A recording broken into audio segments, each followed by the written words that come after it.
Good afternoon, everybody. Deeply thankful for this opportunity to speak here. Today I'll be talking about how to build targeted non-viral gene delivery systems.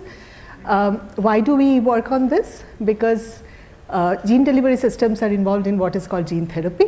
Gene therapy can come in various forms. It could be introducing a healthy version of a defective gene. Say, for example, there's a mutation in a gene that causes a disease. You can exogenously supply the healthy version from outside. It could also mean gene silencing, where you suppress the action of a defective gene. Say a gene has gone rogue and you want to suppress the expression. So can also be done by exogenously supplying a different form of nucleic acid. And then gene editing you already heard about, that's permanently correcting a defective gene. So to do all this, there are three things that one needs to sort of worry about. One is, of course, the gene target. You need to know which gene one can correct, and all diseases need not or cannot be treated with gene therapy. Second is the payload. Depending upon what change you want to make, it could be large DNA or RNA molecules that you want to send, it could be small RNA, it could be the CRISPR complex for editing. And the third thing is the delivery vector. So because nucleic acids are large negatively charged molecules, they don't get into the cells very easily. So you need what are called vectors to encapsulate them and stabilize them and send it to the cells. So viruses are the natural choice because viruses can get inside us very easily. So you can use them as carriers. But non-viral chemical methods are also gaining a lot of momentum these days for reasons that I'll be explaining in the coming slides. So while there is a lot of research in the academic space that's going on both viral and non-viral vectors, and we have come quite far in terms of development of viral vectors. If you look at the clinical trial space, of the 4,000 odd clinical trials that have happened, there are only about 40 odd products that are there in the market, and all of them, nearly all of them, use viral vectors for transport. And these therapies are extremely expensive. So the reason for this is that viruses, as I said, that they're extremely efficient system. But and that's the reason why most of the trials and most of the products are based on viral vectors. But they do have certain limitations. Cost is something that I mentioned. The scalability could also be a challenge. In most of the recent viral vectors that are being used, the non-integrating ones, the payload that you can send, the size of the nucleic acids that you can send is often not very large, and you have to make very complicated designs in order to increase the payload capacity, and there could be immunogenic reactions as well. So that's one of the reasons why, that's many of the reasons why people are trying to switch to non-viral vectors. However, in spite of very long, many years of research, we still don't have very good efficient non-viral vectors for gene delivery or gene therapy applications. There are only a very handful success stories in the clinic. There are plenty in the preclinical stages and even more in the academic space. So in order to design an efficient non-viral gene delivery vector, one needs to understand the barriers that this vector will face during its journey from, say, the needle to the nucleus. Okay? So these agents are usually positively charged. So they electrostatically interact with the nucleic acid and they form what are called nanocomplexes. And these nanocomplexes are, one usually overcharges them, as in use more of the agent to make it positively charged so that the colloidal stability is maintained. And when you send it through the systemic circulation, most of them, if the size is very small, they are cleared out by the kidneys. They can go and accumulate in large amounts in the liver. And if it manages to go through the bloodstream, they can get engulfed by the macrophages, they can get coated by the serum proteins, and all of these are barriers in the particle reaching its destination.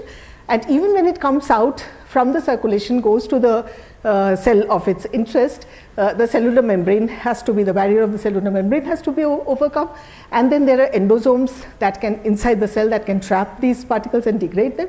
So it's a very long journey, and the carrier design has to account for overcoming these barriers. So each carrier design sort of takes into account how one can counter these barriers. And even when you are sort of not injecting something, sending it locally, topically perhaps, those organs have their own set of barriers, and this is something that I am going to be talking about.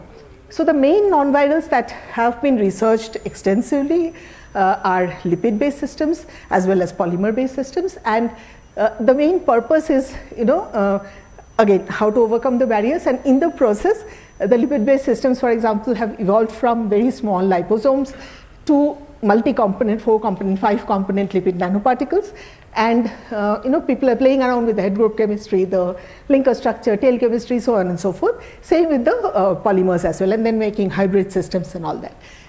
So when we started working in this area, we wanted to look at systems that are more simple, maybe one component that can overcome all the barriers. So we started with peptides, and that's because they are easy to synthesize, and the different amino acids have the different properties that are important to overcome these barriers. So initially we tried to only focus on overcoming the cellular barriers, and then as I'll show in my talk, how to make them suitable for certain organs, and where all we failed and had to change the system altogether. So after a lot of trial and error and some brute force, some little bit of intelligent thought process, we came up with this amphipathic peptide, which we called MGP9, and it's a 22-mer peptide. It has a lot of arginines. So these arginines are actually responsible for the interaction with the DNA because they are positively charged. We have histidines, which are ionizable groups, so they can actually help in the endosomal release. We put 2 cysteines at the end, which can form SS bonds, which stabilizes the particles outside, and inside the cell in the reducing environment it can disassemble. That's also important. We made this secondary amphipathic so that when it forms an alpha helix in presence of the membrane, one face of the helix is all positive charge, one face is all hydrophobic, and that we felt would be helpful in both the condensation and making the particles, and also to cross the cell membrane. And indeed we could make monodispersed nanoparticles less than 100 nanometers in size, and with very good transfection efficiency across a large number of cell lines with very low toxicity. So we could optimize a carrier, a single component carrier, which is able to overcome the cellular hindrances of delivery. Now we wanted to sort of try to see if this can be applied in sending nucleic acids to different organs. So we chose skin first because it's the largest exposed organ of the human body, and it's easy to topically apply in the skin. But again, as I mentioned, that there are local barriers. The skin has something called the stratum corneum on top, which is terminally differentiated keratinocytes that are embedded in a lipid matrix.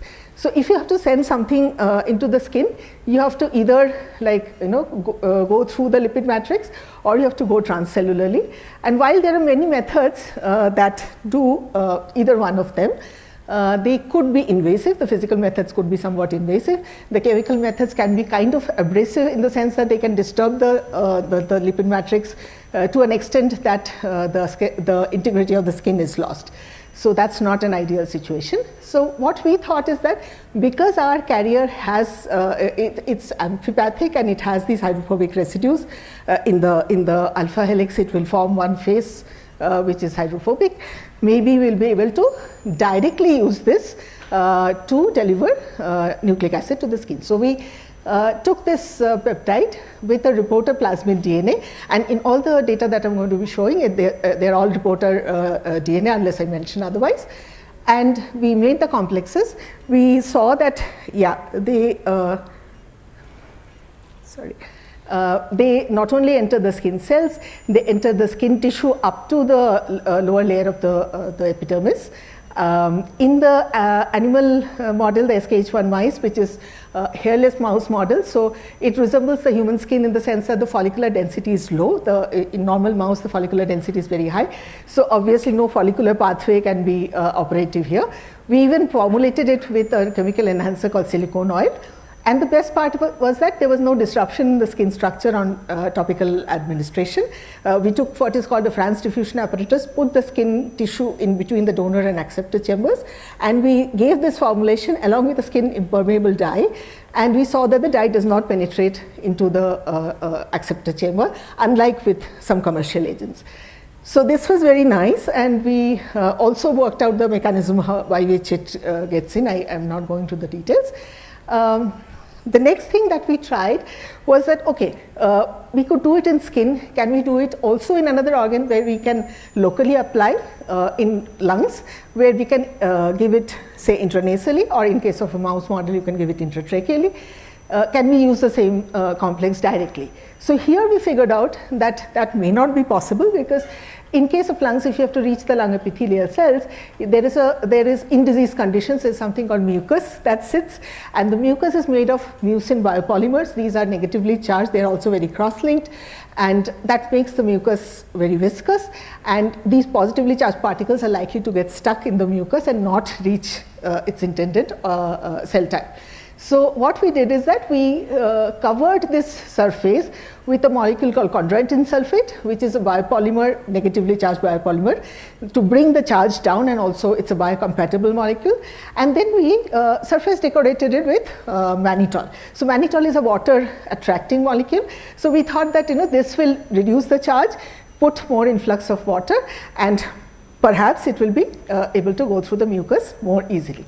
And this is what we observed, that yes, indeed, these particles, we prepared them, and with our collaborator we did a series of assays in artificial mucus, where we could see that the modified particles, the green ones show the modified particles, they work better in terms of lowering the viscosity, movement in the artificial mucus, the diffusion, and also penetration. And even in a mouse, C57 mouse, when we intratracheally administered these particles, there was more accumulation of the mannitol modified particles as compared to the unmodified ones. So this was also very nice. One thing I wanted you to take note is that, okay, the charge does come down. We measured the surface charge, that does come down with the modification as expected.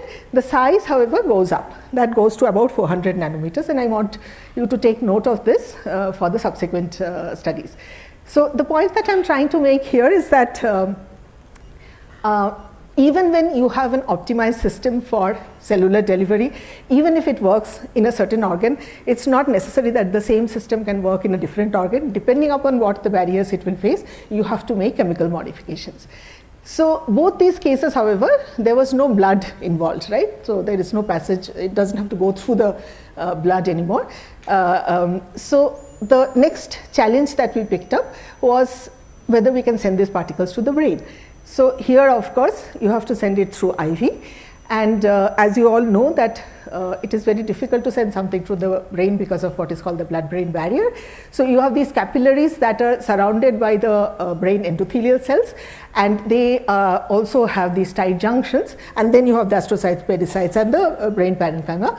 That is where you want to send the particles. So if you have to cross the BBB, you have to either disturb the tight junctions, or you have to make the molecules transcytose through the brain endothelial cells. And there are many approaches that people have taken in the literature. Each one comes with its own set of issues. So while we were researching, while we were figuring out whether our MGP9 complex can be sent for brain delivery, we came across a series of studies where people have shown that there are these small invaginations called cavuli, which normally are not present so much in the brain endothelial cells, but in presence of in a diseased condition or in presence of certain molecules, these cavuli, which are lined with a protein called cavulin 1, they open up in the brain, and people are using this as a strategy for delivering small molecule drugs into the brain. And we also came across a study that mannitol is a molecule that does also induces scavuli formation in the brain. So we were very excited that okay, we already have a mannitol modified particle, so we can directly use this. But the problem was that the size of this scavuli is only about 100 nanometers, and as I mentioned earlier, that the particles that we have prepared are 400 nanometer in size, so no way they'll be able to go through this this process. So I'll just take 2 more minutes. So we now realize that we have to perhaps change the carrier as well.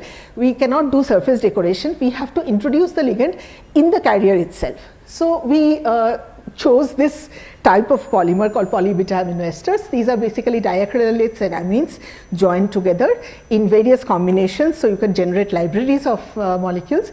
And they are of late, these molecules have been there for like 15-20 odd years, but of late there's a lot of interest in these molecules because people are showing that depending on what monomer you use, you can actually send your cargo to certain intended organs. So maybe to liver or to lung or to spleen, depending upon the monomer chemistry. So people don't still understand very well how that happens, but that's something that is being discussed a lot. So Betsy, my student, what she did is that she made a mannitol diacrylate and she introduced that in the chain itself. So now when you complex, you have the mannitol on the surface, but it's not like a ligand, it's a part of your carrier itself. So no wonder the particle sizes did come down to 60 odd nanometers. We did all the other assays to sort of confirm the particle formation, and we did both in vitro, ex vivo and in vivo assays to see how it functions, and in the brain, both in the brain endothelial cells in culture as well as in neurons, there is good transfection efficiency. In ex vivo, when we create a BBB model ex vivo, there is good transport. And when we tried to do it in vivo, we thought that maybe the mannitol in the carrier may not be sufficient to induce scavuli formation, so we gave additionally a mannitol injection as well. And we also confirmed that this does not change the integrity of the tight junctions, and there is induction of caveolin 1. And after mannitol injection, when we send the particles, we do see strong signal in the brain, less signal in the liver. It does go to the neurons as well. It's not very clear from this picture, but you have to sort of take my word for it. We still don't know why it goes to the neurons in large amounts instead of the other cell types. We are still working on that. But again, the point here that I wanted to make is that sometimes depending upon what barriers you have to overcome, you might have to also not just change the ligand or the surface decoration, but you might have to change the carrier itself.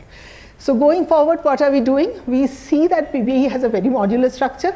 So like in case of brain, we can now make a series of PBAs that can be directed to different organs, and why a particular monomer combination or why a particular monomer ligand combination works, we are still working those out, but we do have several compositions that we can see are going into muscle, skin, brain specifically. So the mechanisms we still are working out. The other thing that we are trying to do is that, okay, all these I mentioned are only with reported DNA, just to show that the carrier works. Can we actually use them for a therapeutic application? So with a large number of collaborators, we have picked up 2 different diseases. One is TGM1 dependent congenital ichthyosis, which is a skin barrier disorder, and mutation in the TGM1 gene is what causes in not majority, but about 30-35% of the cases. And whether our MGP9 can be directly complexed with TGM1 and it can be sent as a in the form of a plasmid, and whether we can see some functional application of that. The other one is called GNE myopathy, which is a muscle dystrophy, a kind of a muscle dystrophy. Again, mutations in the GNE gene cause that, and we are trying to use our PBA polymers to send the GNE gene in muscles in vitro and in vivo. Neither of these diseases have an animal model, so it's very hard to say that there's rescue function, but yeah, I'll not get into the data, there isn't enough time. But yes, so far we have, initial experiments show that the overexpression is indeed working in the up to in vivo model. So we are now trying to see what kind of, disease models we should look at. Maybe 3D skin structure in case of skin, and maybe some other model that we should maybe organize that we should look at as a disease model. I'll end here. I would like to thank all my present and past students. It's for them that I'm here. All my collaborators and their students, all the funding agencies who have been very gracious in funding the research throughout these years. Thank you very much.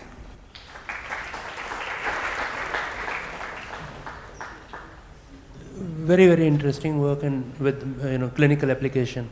But the question I have is, skin has such a large surface area. If we apply it on the surface, will we be able to, in a disease such as ichthyosis, which involves a large part of the skin, will we be able to reach a level, or would it still be better to give it, can it still be given parenterally? Would that be better?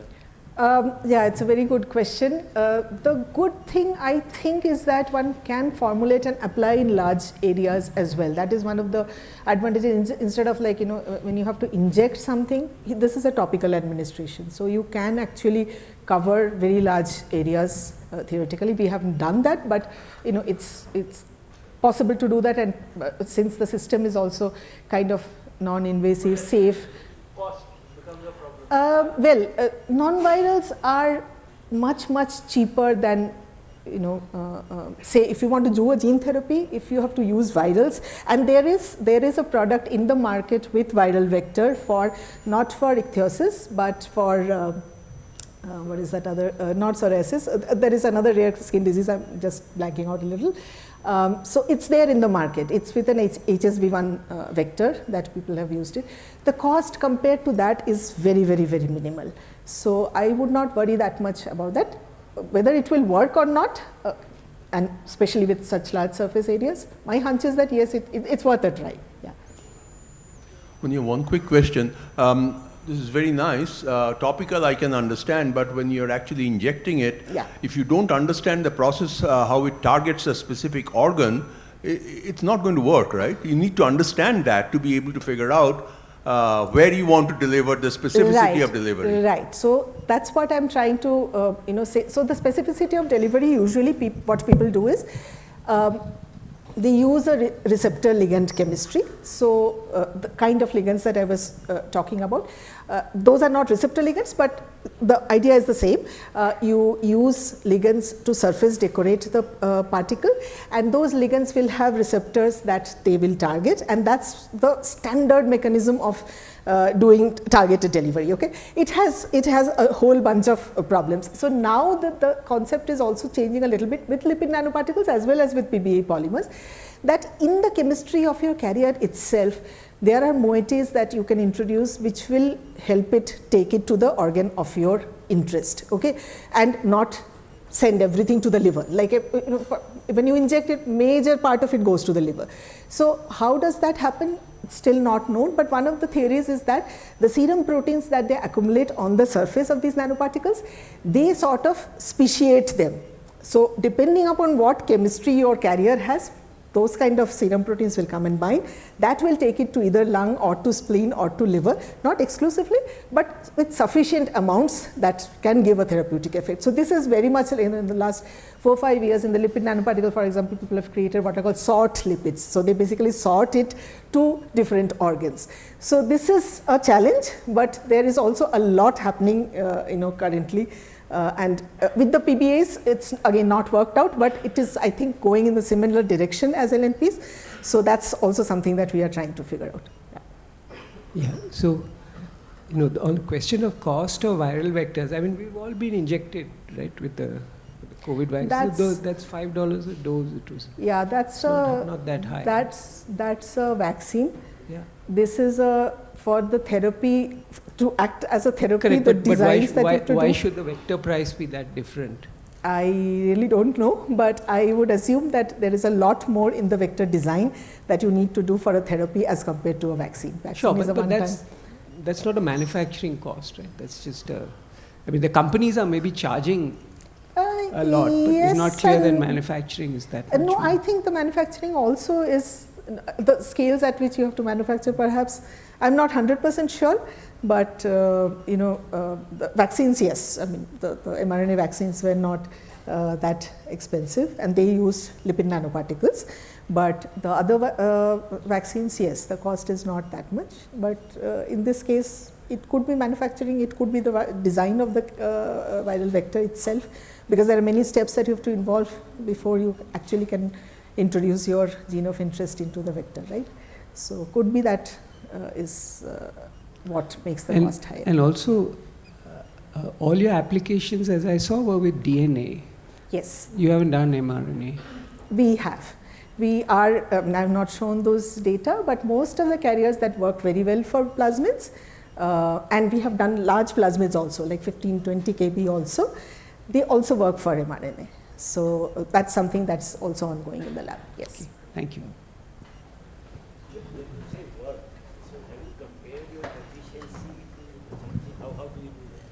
Yeah, so usually, like, you know, in the lab we are comparing with standard known lipid agents, lipid based agents. That's our standard comparison. That's how everybody does for cellular as well as for in vivo transfections. Yes, so the PBA ones, the peptide ones are not that stable, like, you know, you have to, the storage conditions, etc., you have to be very careful with that. But the PBAs are surprisingly quite stable. Also, they have an ester bond. You can lyophilize and keep them for months together, reconstitute and use them. The mannitol one is also, it's more stable than the other one, but yeah, with the peptide ones, there is, it's not, the stability is not that great. The PBE ones are very good, yeah, even with the mannitol, yeah. Hi, here, interesting talk. I'm interested with in the PBEA the construct, and it's very curious that it's going more in the neurons and not in the other cells of the brain. I'm wondering if you checked, you know, how large of a plasmid you can package in these. Yes. And do you have a range in mind? So the one that I showed here, the mannitol modified PBA, we have done only up to 5 kb, but we now have other modified PBAs which are able to take up to 15, 17 kb. And can still effectively cross the blood-brain barrier? Yes. I see, okay, very cool, thanks. So seems like there are no more questions. Let's thank Dr. Ganguli.